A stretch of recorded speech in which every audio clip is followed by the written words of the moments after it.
You know what time it is.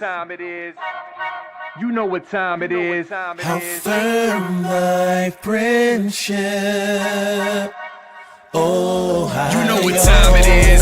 Raw with them boys of the fall. You know what time it is. On the ground with a nose for the ball. You know what time it is. Blood, sweat, and them tears for this game. Leaving it all out on the field with no fear for you lames. Buckeyes by a billion. We in the building with over 100,000.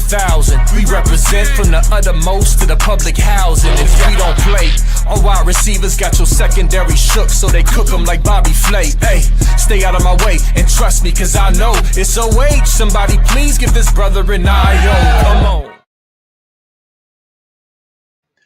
What up, Buckeye Nation? Welcome to the Buckeye Boys, where we talk about college football with real fans. I'm Devin.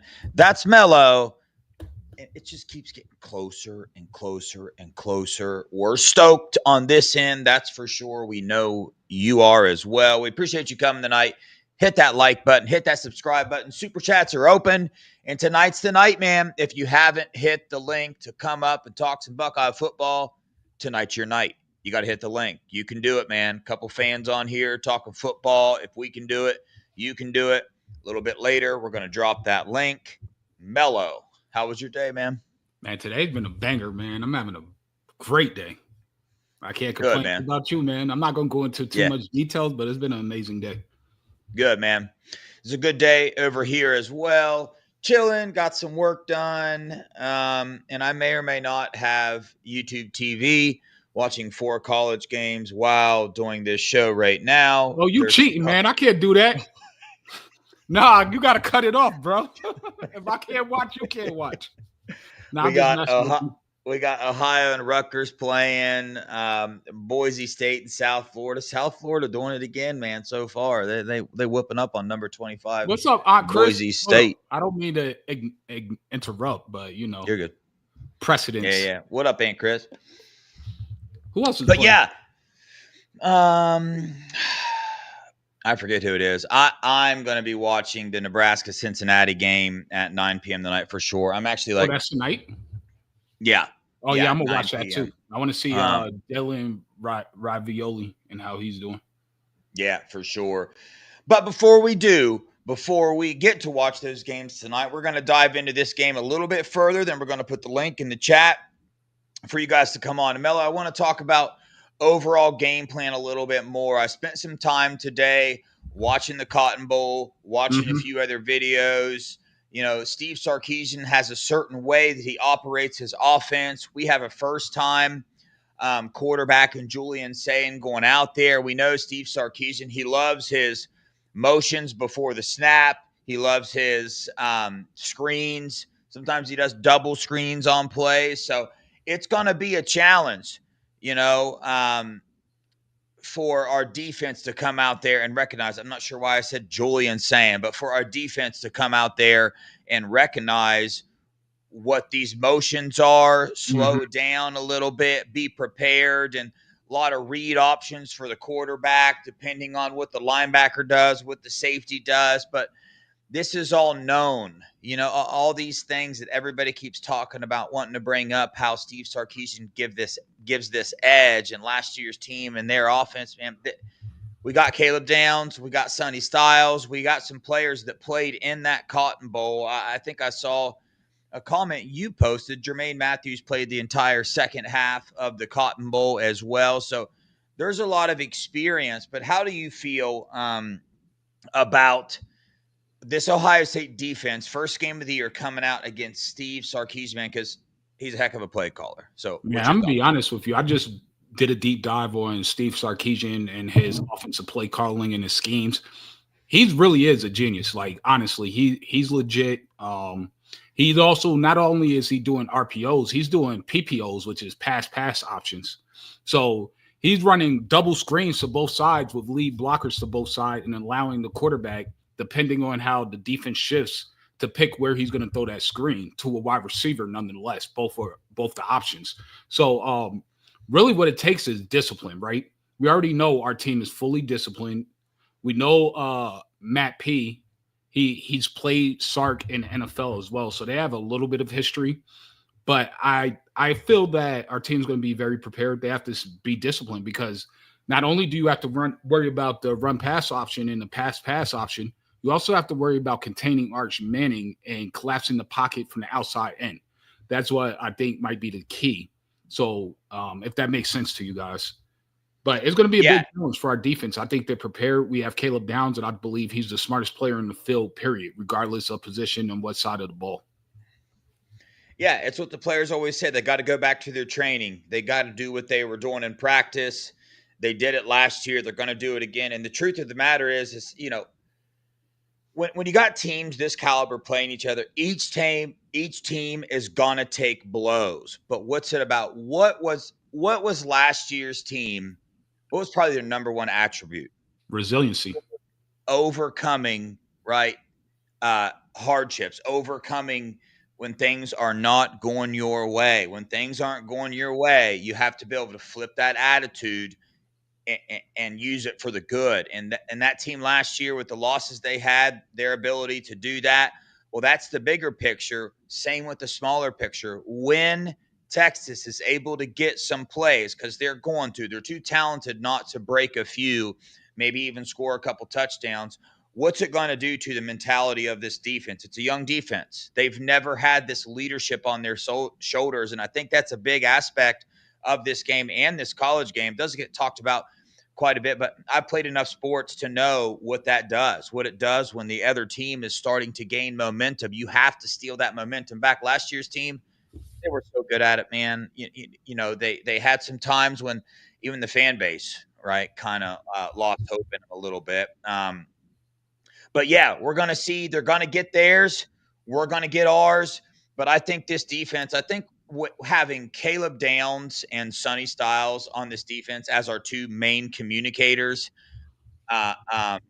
with the way Steve Sarkisian motions and the screenplays, the communication is going to have to be key. I mean, it's just going to have to be. They're going to have to over communicate on things and really be on the same page. And it's harder to be on the same page first game of the season, but we have some guys coming back that have some experience. So that's an attribute of this game I'm going to be watching when we're on defense. Anything you want to add to that side? Yeah, there's one last thing that I forgot to mention. So Caleb Downs is essentially, you play with 11 on defense. Having Caleb Downs out there is like playing with 13. And the reason I say this is because the way they use him and his intelligence and his quick trigger and to read and react to plays before they're called himself, makes him almost a 12th man, right? And then you take in the fact that he pushes and he calls out to not only the secondary, but to the linebackers and the defensive line what play is coming. So that way it triggers them as well. That's where you get the 13th from. That's where he's making plays without actually being a part of the play. He's getting other people to make the plays by putting them in the right positions. So we have a massive advantage with Caleb Downs. It's like having two extra players on your defense. Yeah, that's something. Those are one of those attributes that you don't see flash in a game with Caleb Downs. You have to kind of be an insider in a way and also be able to watch the game of football and understand what's going on. And we've heard all offseason having Caleb Downs back there has given these other safeties, these other corners, these other linebackers more confidence. So I'm excited about this defense. I know that we lost mainly most of our defensive players to the draft, but these other guys that are going to be playing, Kenyatta Jackson, Caden Curry, K-Mac, Edric Houston, they all have experience in big-time games. Yep. It's the depth behind them that really doesn't. Our starters, I'm not worried about, at every position, but you got players like Devin Sanchez, Aaron Scott, maybe even Riley Pettijohn and Peyton Pierce going to be getting in there and seeing what they can do in those pressure moments, because we're going to need those guys. Ryan Day talked about how much we're going to be rotating the defensive tackles for sure. That is something he made very apparent. So how are these guys going to come in and handle the pressure of this? Switching over to the other side of the ball, we got old PK, old Pete, man, defensive coordinator for Texas, old 4-3 Pete. He called a pretty good. He called a. What'd you say? It's 3-4. Runs at 3-4. Old 3-4 Pete called a pretty good game last year against Ohio State. but we held ourselves up with a lot of penalties. But still, Pete, the 3-4 likes to disguise man and switch into Tampa 2. What that's going to do last year, how did we gain success in the Cotton Bowl with Emeka Ibuka where in the slot in the middle of the field, because they're so worried about that deep shot, and that hasn't gone away. Okay, so we can look at our defensive side of the ball and say, all right, our defense against their offense is going to look different, but they have a lot of new offensive players too. But when we get to this side of the ball, they game planned for Jeremiah Smith last year. We still have Jeremiah Smith, and we were still able to score 21 points. Now, I know the screen pass to Trey, but that freaking counts, dude. Like Right. that's part of the offense. But the Jack Sawyer scoop and score, we were able to put points up. So if he's going to come out and try that again, but here's the question, Mello. I don't think he has an option. What other option does he have but to do what he did last year? You go man, you're done. Go look. Every time they ran man at the Cotton Bowl, they got smoked. Every time. Talking about 100%.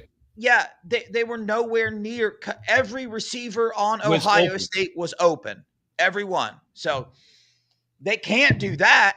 Nope. And, I'm hearing people talk about Texas's secondary being one of the best in the nation. And that's not what I gleaned from listening to their YouTubers anyway. And that's not what I watched against these Ohio State wide receivers, especially in man last year. Now, the zone is a little bit different when it comes to secondary players, but we'll see what happens. But, this defense or this offense with Julian saying he's going to have to key his eye open. I mean, that's what PK is he's going to be trying to trick Julian saying with the disguises, with showing one high safety. And then when the ball snapped, man, everybody's sprinting to Tampa 2 with 3 deep and all kind of stuff. So, but Julian saying, what is the first thing we heard about Julian saying? What is the first elite trait that Ryan talked about in Julian saying? Tell me. He could read any defense pre-snap and dissect it. Yeah. He's a savant. That's so it. At the end of the day, if you go watch that Cotton Bowl, Will Howard missed a lot of open wide receivers. He missed JJ a whole bunch of times. I can promise you, Julian Saying will not. He has better arm talent. He has a better processor. Mentally, that's what we've been told. We're going to see it on Saturday. I believe what I've been told to be true and factual. And we know he was the number 1 quarterback coming out of his class that included DJ Lagway, Dylan Raiola, Aaron Nolan. Like, these were not slouch quarterbacks. So at the end of the day, man, I just think Ohio State has too many advantages. Yeah, got a lot of advantages on offense, and I think that's going to be, that side of the ball. I think we have a big time advantage with their secondary against our wide receivers. A lot of people talk about our offensive line going to be able to run the ball a lot. Do I think we get over 100 yards rushing? I do. But, dude, their defensive line, that's the strength of their team from what I have gathered. And the offensive line is the strength of our team as well. I understand that. Meaning, I think we're going to do enough in the run game to open up the passing game. They're not going to be able to bring, 3 or 4 of their linebackers down. Just they're going to have to drop back in those pressures. They can't leave us open in man, or it's going to happen. We're going to see a similar defensive plan to what we saw last year. I'm not sure that they have an option in doing that. And I trust Julian saying, this hype, it's so wild that, it's not really. I understand why, but Arch Manning, 5-star number 1 quarterback, and he's just being talked about like, I mean, he is God. And Julian saying 5-star number 1 quarterback is not, right? Because of his size and because of everything else. And, it's something to look at. And even in the Ohio State fan base, you see people and fans not really, you can tell there's a little bit of doubt in Julian saying, well, they're kind of in the same spot. I mean, Arch started a couple games against bad teams, but dude's a dog, right? Dude's a dog, got an arm, can make all the throws and all that. So he has the capability of coming out and lighting some people up. But I still like the experience we have on defense against some of their younger offensive players. And overall, I still feel good about this game. And, we made our score predictions yesterday. I'm confident with my score prediction, even though first game of the season. Does anybody really know what's going to happen? No, nobody has a clue. we can all sound and act like we know what's going to happen, but nobody knows what's going to happen. There's too many players that weren't a part of this starting roster last year. They got to come, they got to vibe together and play. So with this talent, it can go either way, but I'm still confident in the Buckeyes. Mello, what you got? So for my score prediction, I'm actually going to change it up. I did it a little bit as a fan tongue-in-cheek thing yesterday, but my actual score prediction, what I really think the score is going to be, I think it's going to be 28-17. I think the Buckeyes win 28-17. Either way you cut it, I just see more pass for the Buckways to win than Texas, especially being on the road. You could pump in all the fake crowd noise you want and at practice, but that's not the same as being in the shoe and not literally being able to hear yourself think. And I think that's a huge underestimation by Texas themselves, thinking that they're just going to come in the shoe and do what they want, thinking they're going to rotate defensive line every series and that it's going to work. We saw it didn't work with Tennessee, and they had a better defensive line than Texas does this year. If you take away the edges, I'm talking about their 3-down linemen, Tennessee had better defensive tackles than Texas does this year. Now, you do have to factor in the linebackers. They have very good linebackers as Texas as well. But we know they're not very good at covering. So let's see if they come with that same strategy. I'm looking for them to get exposed pretty badly, actually. Yeah. And on both sides of the ball, we can watch, for instance, I can watch Colin Simmons and watch him play all last year and know that he struggled a little bit in defending the run. Mm-hmm. But a lot of we can't necessarily say that's going to be the truth this game. Now, that's true on both sides of the ball. Texas can look at our players and see where we relied on. They had a whole offseason to train, man. That's what I mean. There's not really – we don't have anything to go on other than what we've been hearing in training camp, what they've been hearing in training camp, and let her fly. So let's get this link pulled up so we can come on. If you're going to hit the link and come on, we can handle just about anything. Just no personal attacks, please. We're big boys. We'll be all right if you do, but we'll just zap you off. You're real fat. There you go. We'll do about, depending on how many people hit the link and want to come in and talk, we'll do, like 3 to 5 minutes per person that hits it. Do not be scared to hit it. We chilling on here. Like, this is not some, we got to be super, super professional or anything. This is a fan show. We do this for fun. I don't know how many times we can say that, but we got our first guest, Mika, I'm going to bring you on, but I need you to hold on. I got to hit this super chat before we dive into this. Mika, how you doing? Good. How you guys doing? I'm good. I'm great. We're good, Mika. Here, let's hit this. I'm going to hit this super chat because I forgot the super chats yesterday. Sean Schrock, haven't seen Sean in forever. What's up, Sean? Thanks for the $5, man. He said, hey, guys, just wondering how the Chris Henry Jr. and Caden Dixon-Wyatt went. I'm guessing he means interview went. I can't find it on the site. I did not videotape any interview. I had a conversation with Chris Henry Jr. and Caden Dixon-Wyatt after the game.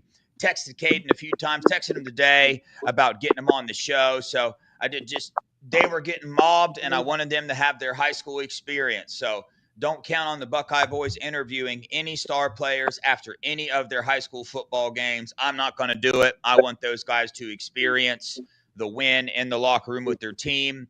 If they want to come on this show, I'll get a hold of them, and they're more than welcome to come on. But Caden and Chris will be on the show for an interview, as I said. But I didn't want to do that to those guys. Mika, what's up?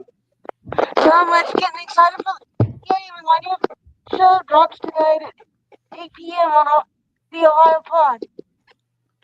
Mika, having a little bit of trouble hearing you. Can you hear me now? No, I don't know what's going on. You're moving something around. I'm not moving anything on. Oh. That's a little better. We heard you say that.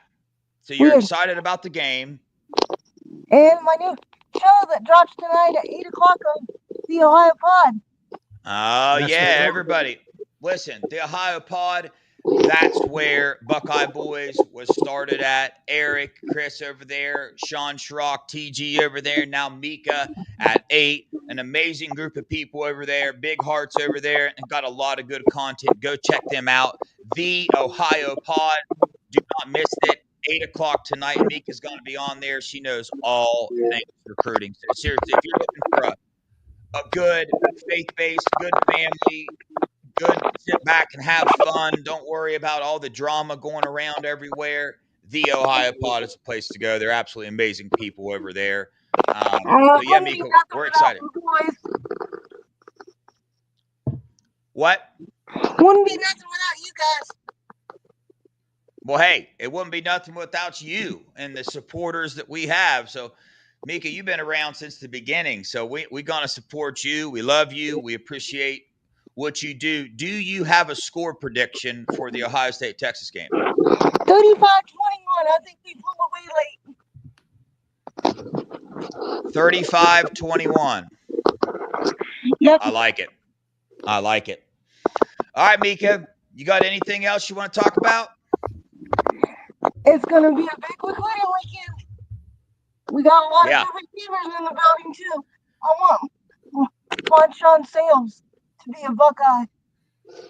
Yeah, to be more precise, Mika, 115 recruits are coming for the Ohio State-Texas game. So it's going to be absolutely loaded. I know. I'm so excited. Too bad Brady Edmonds couldn't come, but he's coming for Grambling. Yeah. Brady Edmonds is. I'm not worried about him. He is he's a lock in this class. But Mello, you got anything? Yeah, I think she's just saying that because Brady Edmonds wants to be there to recruit the kids. Like we have like 5 number 1 wide receivers in their class or top. We have a lot of wide receivers. Yeah. So I think that's what she was talking about. Yeah. All right, Mika. We appreciate you for joining us, guys. Tune in to her show at 8 p.m. But we don't finish till 8:10, Mika. So they might be 10 minutes late, but we'll be all right. That's okay. All righty. All right, Guru. OH. Go. I All right, here we go, Mello. We ready? We got Quinton coming on, and then we got Sean TD. Sean, we'll get to you. Going to bring Quinton on first. Have a conversation with him. What up, Quinton? What up? What up, big Q? What up? Man, it's nice to put a face with the name. Yes, sir. How you doing, brother? I ain't running from no smoke. You see where we at? Yeah, we all about it. We all about it. Yeah, man. College football, the emotions that come with college football. I love it. It's addicting. I love it. It's healthy. So I love a healthy banter back and forth. I'm game. I prefer that, to be honest with you. But so was it you that said in the chat you do YouTube shows as well? You got a show that you do? Yeah, I do a show with me and my buddies, Anton Daniels, After Hours. It's not college football. It's some. It's some nonsense. It's some nonsense. Yeah. But yeah, we're very kicking it. Yes, sir. Yep. Are you located in Texas right now, Austin? No. I'm in Oklahoma. Oh, okay. Nice. Yep, Oklahoma. How'd you become a Texas fan if you were in Oklahoma? Mac Brown run over my heart because Bob Stoops didn't want me. Well, hey, man, we appreciate you being in the chat. You've rode pretty strong these last 3 or 4 shows, maybe even longer than that. So you've heard everything we've had to say. We haven't given you a voice. You can text back to some of our stuff. I'm sure a lot of the things we've said was just absolute nonsense to you. I'm fine with that. What you got? What do you got? Let us have it, man. Let us hear it. Right. I think it all comes down to saying, I don't care about y'all D-line. I don't care about Caleb Downs. I don't care about you. It's all on saying, and I just don't think you can get it done. Like, I watched some stuff. I watched y'all spring game, and I listened to some people, and I feel like he's a Quinn Ewers. In what way? Huh. He has all the arm talent with zero athletic skill. Like, he can do a little something in the pocket if he need to, but it looks like Quinn. His high school film? So this is what he looks just like Quinn, bro. Like, he can escape kinda, but not really type of stuff. So this is what I would say as a rebuttal to that specifically. He played in California. Arch played in Louisiana. They're not comparable leagues in terms of talent-wise, right? He had one of the worst offensive lines in California, playing one of the toughest conferences and divisions of football in the country, and he was escaping those big boys out there. So I think you're not giving his athleticism enough credit, and you're going to see it on Saturday. But also, what you're not factoring in is how good this offensive line is. So he has a quick release. They only need 2 to 3 seconds, because if you play that same bell zone defense, they're going to turn quick, and he's going to get the ball out before anybody even gets close to him. And then it's yak after catch, yards after catch. I can say this: if Will Howard didn't do it, Sayin can't do it. If a 5-year senior can't, I get it. Tate lit us up. We hold JJ. We said we gonna let him do. Everybody else, I don't think he can do it. Yeah. Well, Quinton, here's the game, thing. Even the game last year, I hate to bring up last year, but y'all didn't blow us out. It was a good game all the way to the end. It was. We didn't blow you out. It was a good game. But Quinton, here's the thing with that. Here's what I would tell you is that Ryan Day does not want his quarterbacks running and rushing around everywhere. We saw what CJ Stroud did, right? So they're not going to call plays for Julian Sayin to have to use his legs. Now, I know you guys have an amazing rushing attack. Julian Sayin's going to have to. He's going to have to be able to skate out, but there is this national perception of Julian Sayin because he has that baby face and he looks smaller, and there's that national perception that he's not that athletic. Now, he's not a super athletic. He's not as, athletic with running as your quarterback is right now, Arch Manning, right?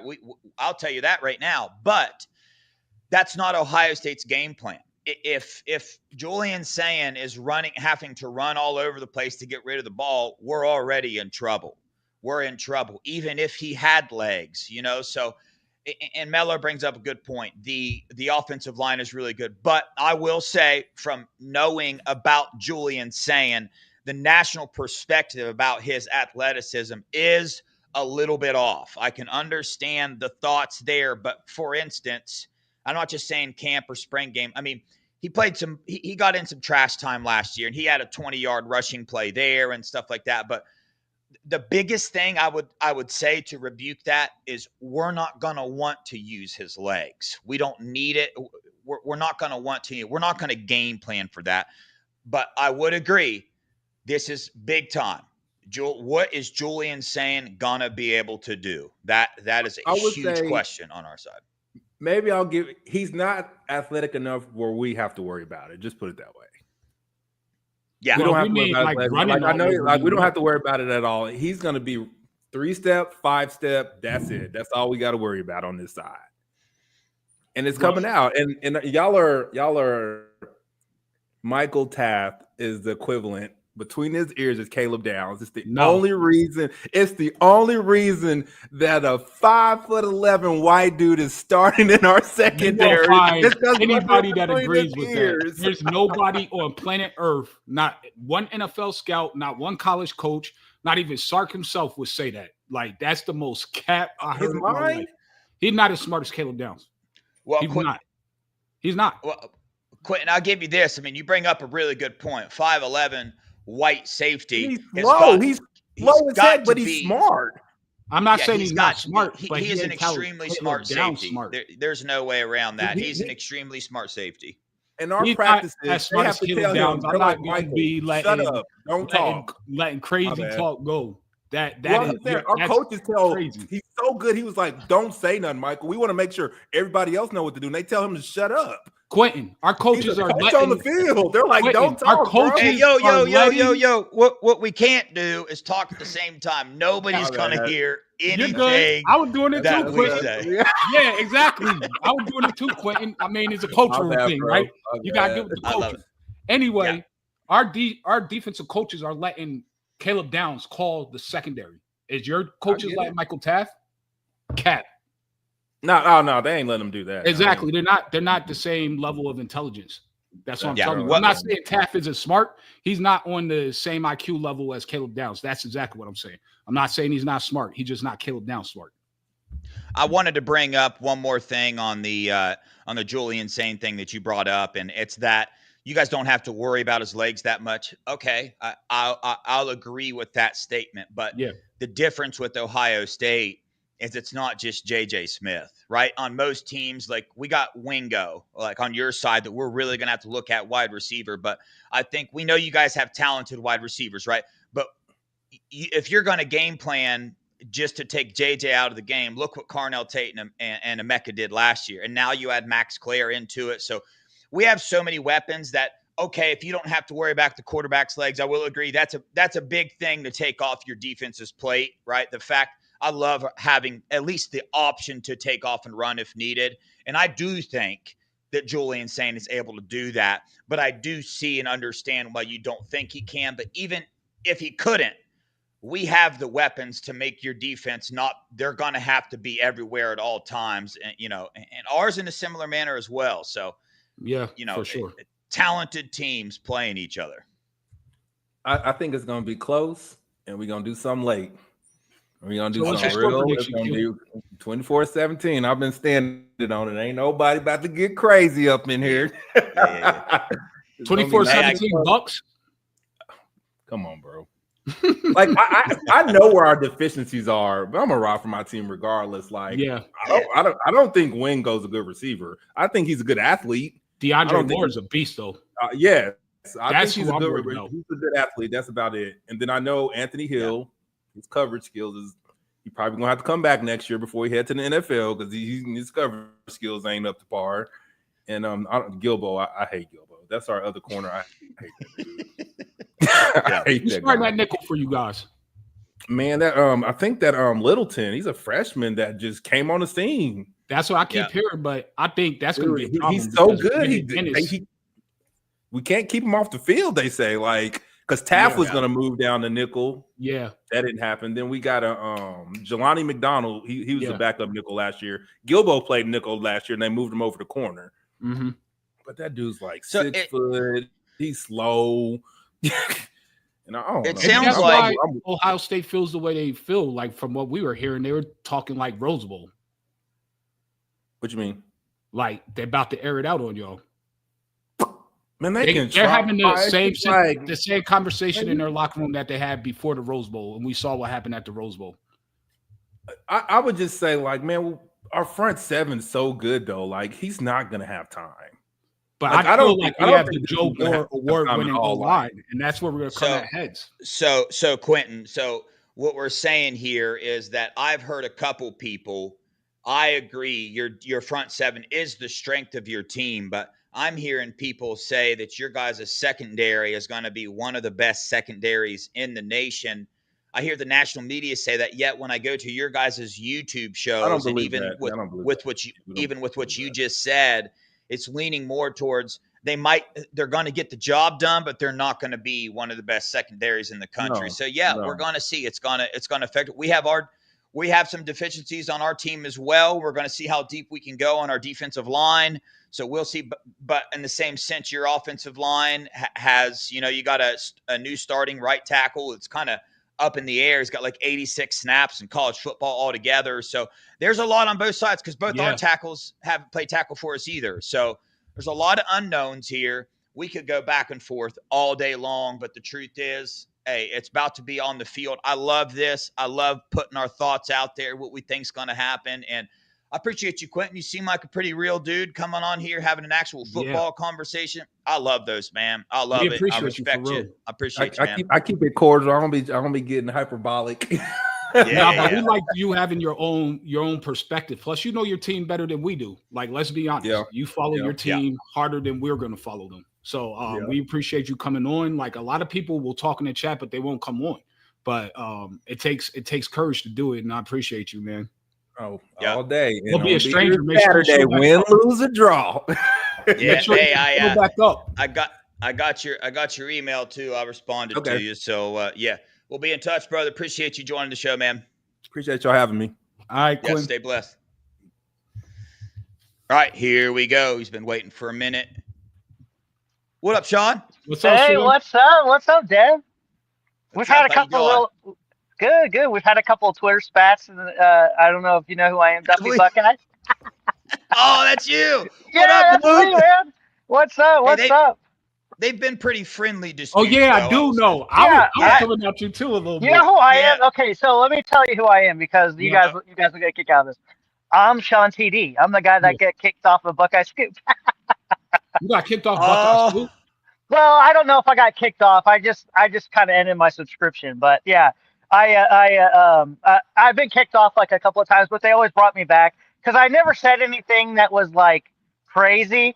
But you know, I was slightly edgy. Yeah. Not with the. I tried not to cuss, but yeah. yeah. Hey, that's what college football. When I think about college football in my own life and I see how powerful it is, like I can't think of very many things. Like, for instance, if one of my cousins called me, and I'm sorry, cousins, if you're listening, but if you called me and you said, hey, my wedding's this upcoming Saturday, I'm going to be like, hey, man, like I'll be there at 4:30. I don't know what to tell you. I'll be there at 4:30, you know? But like, if I had a family member in the hospital or something, I'd like FaceTime them for sure while I'm watching the game. But you know what I'm saying?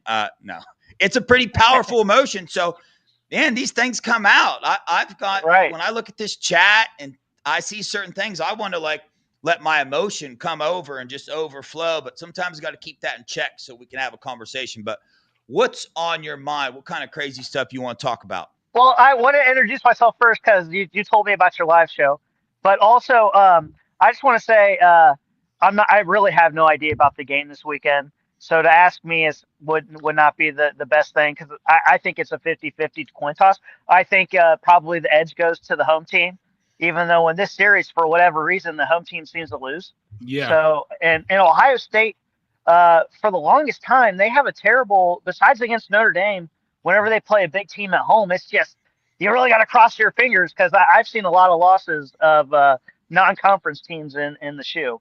But what I wanted to get to was recruiting. And I think that's where I butted the heads the most with our staff, like since basically 2022, when we lost out on the guy that's at Oregon, Damon Wilson. We wouldn't even pay him any money. And he was only asking for half of what Georgia was asking at the time. And then also there was that kid that went to Georgia or Alabama. I can't remember his name, but he hasn't panned out yet. But I don't know if that's just because of their talent there. He's not a freshman.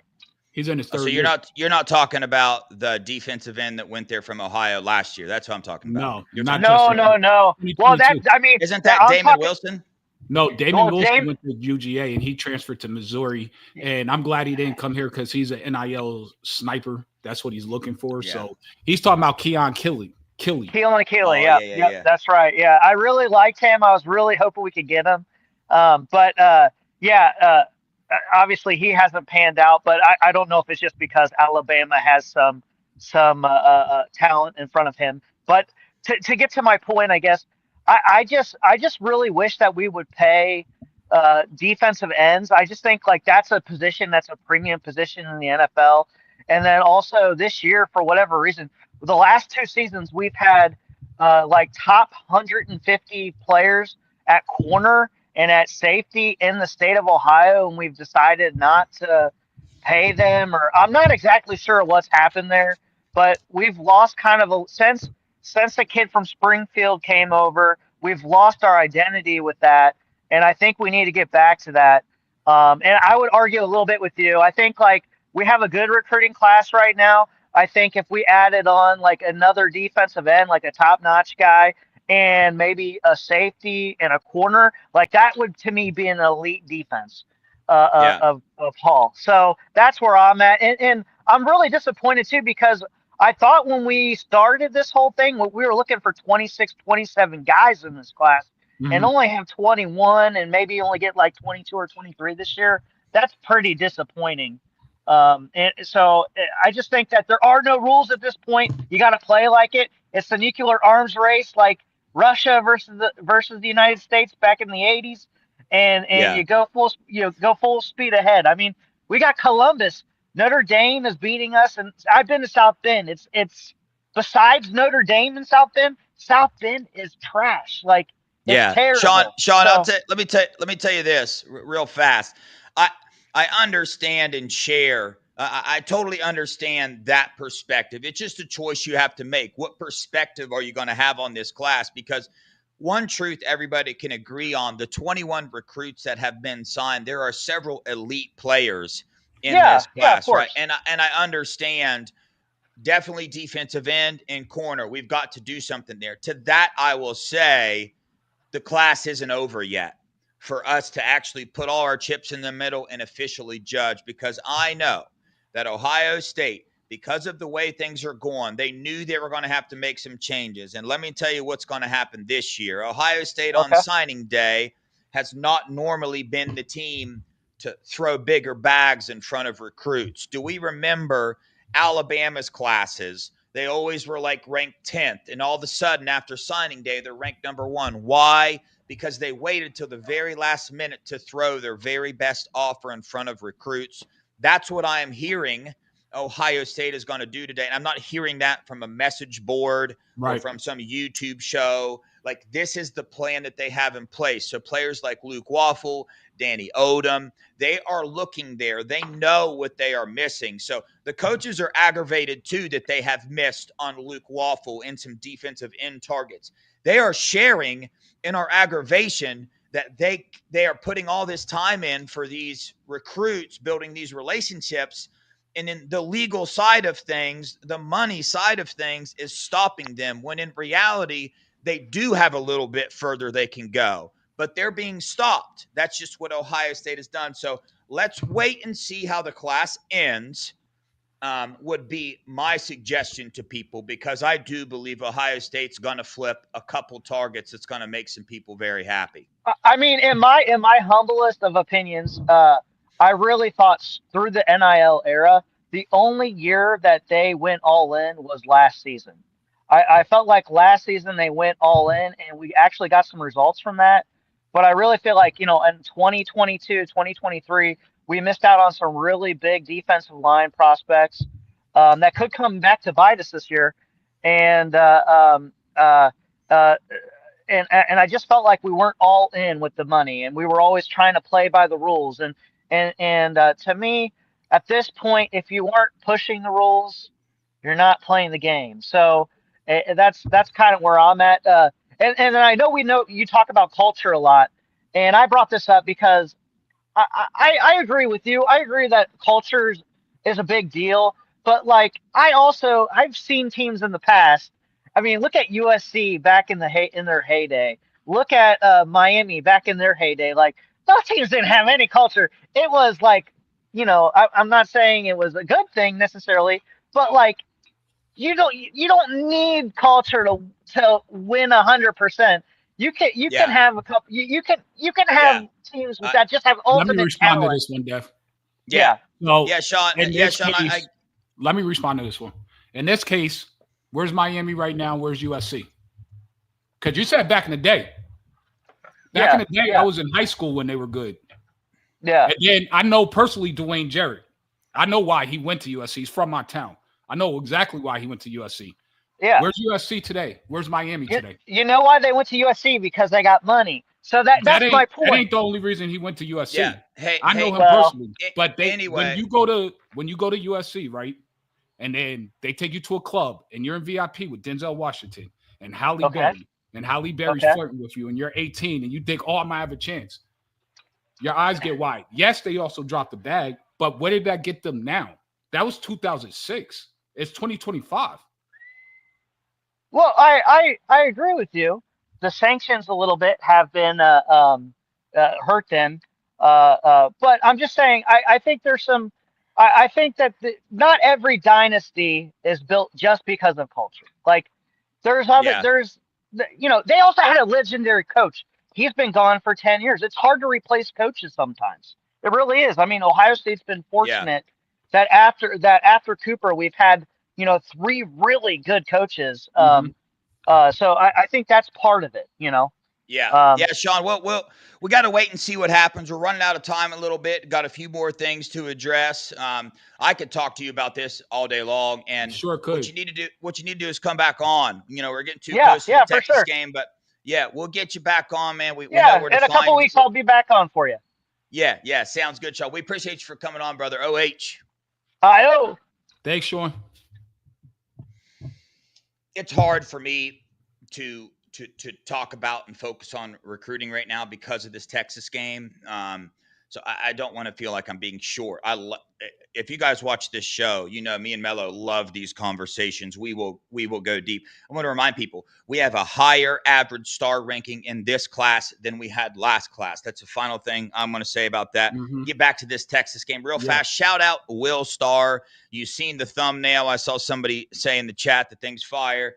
Dude is a boss at what he does. These thumbnails on the Scoop and the Buckeye Boys channel are fire. And on the Buckeye Boys channel, please go subscribe, become a member. It's $1.99. Everything that gets poured back into the Buckeye Boys channel gets poured right back out to you guys in these ticket giveaways and these things like that. So shout out to you guys, man. I had another comment starred. Oh, Will Star, no, I cannot live stream during the game. You guys don't want that. I won't. I go full fan mode, and I'm just full psycho. I can't even. I can't talk football during time. But me and Nevada are hopping on directly after the game on the Scoop channel for a postseason show, so that ought to be good. Mello.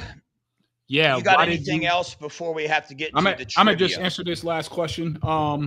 Really, the original score when I said 42-21, it was more like a tongue-in-cheek type of thing. I wanted to rile up all the Texas fans in the chat. But like I said, 10-plus points that we're going to win by. And I said 28-17. That's 11-point win. So that covers the spread that I think, and I actually think that's what the score is going to be. I still think the Buckeyes going to beat you by double digits. I mean, whether we beat you by 11 or we beat you by 21, does it really matter? We're going to win. The end result is still a W. Yeah.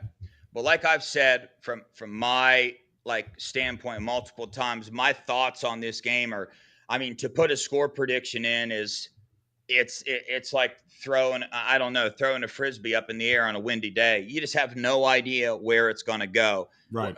There's nothing for us to lean on here. You can't even go look at the Cotton Bowl. There's different players. There's different coordinators. I mean, so listen, this is my perspective anyway. Do I know my score prediction is 34-24 Buckeyes? Can the Buckeyes beat the Longhorns with that score? Yes, they can. They have the offensive weapons to do it. Can Texas come into the shoe and beat the Buckeyes? Yes, they could. I don't think that's going to happen. I don't think it's going to be as close as what people think. I really, really don't, because people are underestimating Julian Saying. That's severely. Straight up. You guys are about to find out.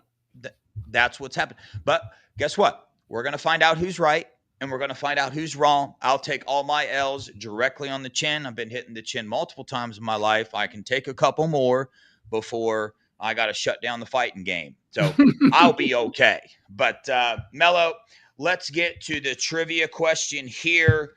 Ooh, we got this. Kobe, that's so much. I'm sorry. I'm not worried about it, Kobe. Either way. We got Steely with 18. We got the Natural with 20. And September 13th is the last question. So we got about 2 weeks from today. The winner will be announced. So we got a 5-point question for tonight. So everybody get ready. The first one that pops up, that's who's going to get it. I could see. So here's the deal. I knew the answer to this question, but I knew about it because I had a very specific conversation who brought this player up to me.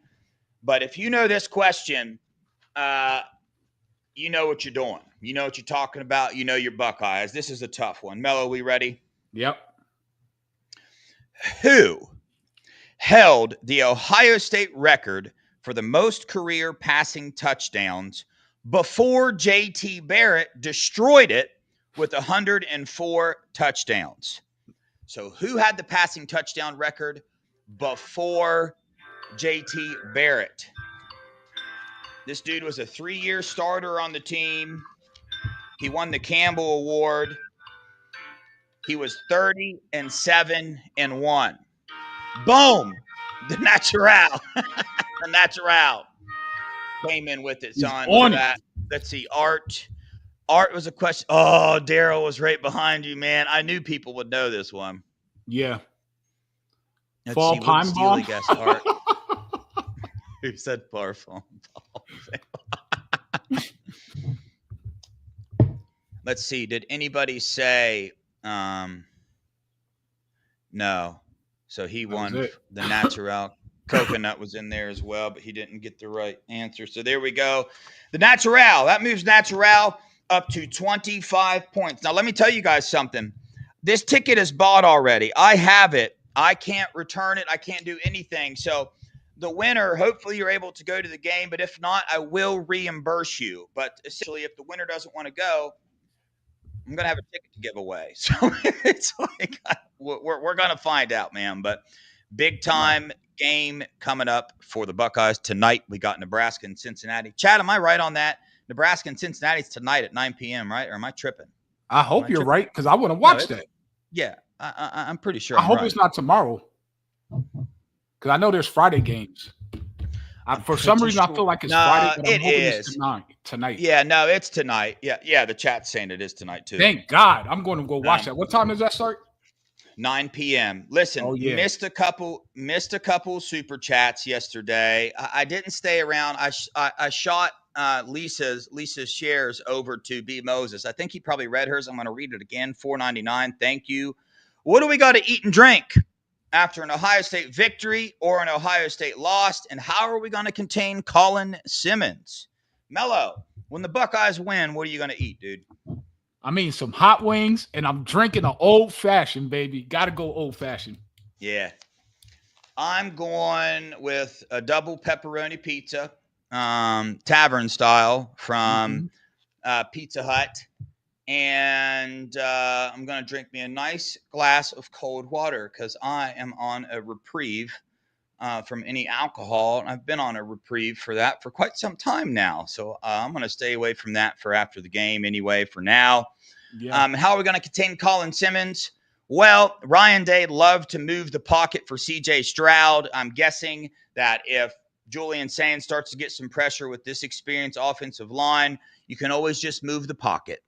Or set one Will Kazmarek, one of the biggest tight ends, and the dude's a freaking yoked up ton. He'll come in there and help out on that. So same thing. Donovan Jackson came in last year, and they stuck him out to dry in that Penn State game, and he did just fine. So we'll figure. We got enough coaches to scheme up how to contain Colin Simmons. That's a very valid point because, I mean, Colin Simmons is not Abdul Carter. Let's be for real. He's not far off from him, but to me, he's not really that polished in terms of what Abdul Carter could do. So we saw him last year. We're going to see him again this year. And Mitchell Smith gave us $5 yesterday. He said, if Arch Manning isn't Manning, would he still be the number one quarterback? And would Texas still be the number one team? To that, I will say, yes.